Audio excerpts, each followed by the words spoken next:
in this largest cotton spinning mill in the world was in fact the largest water wheel.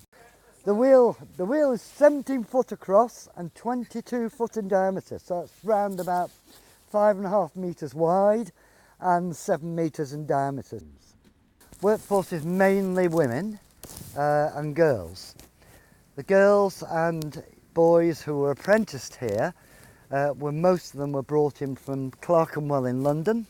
They were foundlings or orphans, and of course they thought this would be a better life because they'd be fed, housed and clothed. You got 2 new suits a year, you were fed 3 meals a day, and you learned to trade.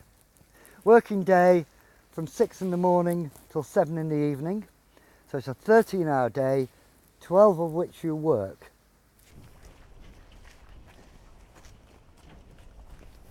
So this is the inner ditch that runs around the settlement proper.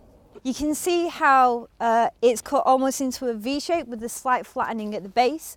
This is one of the deeper sections of the ditch that we have. You can see on the edges here how they've cut into the rock, and they've also used the weaknesses in that rock to their advantage to help remove the material from in there.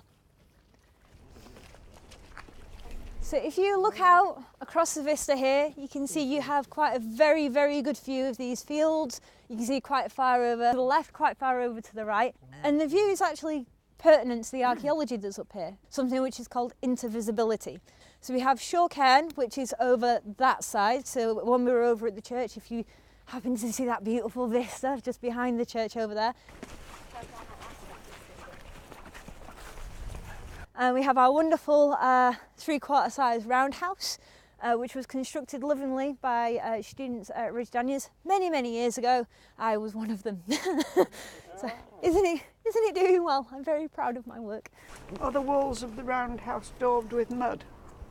Yes, and horsehair and hay. Yeah. We didn't use the classic mix because risk assessment wouldn't allow it. So here we've got one of the storm meteor centres, as you can see at the top there. It's being monitoring the wind flow. It's linked with the other boxes that you've seen around the site, and all of that together creates the data that's needed for the storm project. So this field's being monitored quite heavily, and that's because of the amount of water that we get in here. It gets flooded quite easily. In this area of the garden, when we excavated this area of the garden, we found something quite unusual and something certainly we were not expecting. We found extremely large rock-cut post holes. And what we begin to realise is this area here is actually a medieval aisled hall.